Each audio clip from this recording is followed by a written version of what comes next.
something, you know, calling on your heart, and you know, you maybe need to, you know, the book of Revelations 3:20 says he stands at the door and knocks, you know, and it's time to open that door, you know, and let him minister to you. No, I used to be running amok. I'm a good person now, you know, I don't use drugs anymore and trying to make better choices. You know, I mean, we may do what we do, but we're full Christians, you know, and we use this as a ministry. You know, when we do get people, we find out if they know the Lord or find out what's going on in their heart, and if they need help with like drug and alcohol rehab, you know, we get them to get plugged into U-Turn for Christ or another Christian-based program. You know, and you know, we don't. You know, John 3:17 says that God didn't send His Son into the world to condemn you or anybody, but that through His Son that we all might have eternal life. And we don't condemn you in any way either. We have a job to do, but we also want to see if you need any other help. You know what I mean? Yeah. But you got to. That's why I was trying to explain to you about choices. Because if you would have just been a little bit more communicating, or if your check didn't go through, just call and tell the office.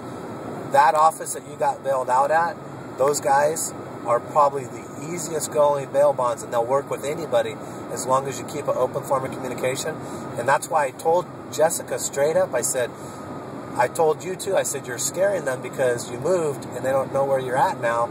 And if you would have just been honest and said, hey, here's my address, and I could have verified that for them, you would have been good to go.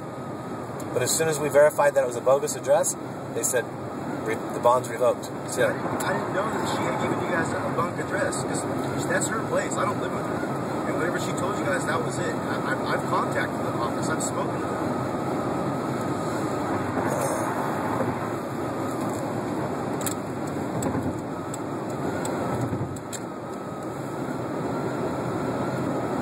So what's their attitude? I mean, they just want to take me right away? Or, I mean, are they gonna... Well, they're in fear. Actually, it's not even the bail bondsman. It's the surety company. They don't know where you live. There's no payments been made, so they revoke the bond. So it's not, you know, Fostos isn't. They're not having any issues. They've been trying to work with you. What are the chances of them letting you go tonight? I'm not sure. We'll have to wait. You know what I mean? I just tried calling them. They must be at the jail getting somebody out.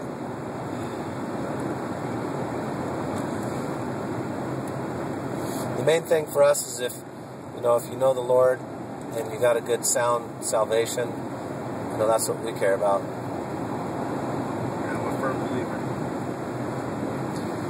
You know, and God doesn't want you to have to live your life like this, you know what I mean? That's not what He wants for you. That's Satan wants to wrap you all up and get you all messed up. That's his only job.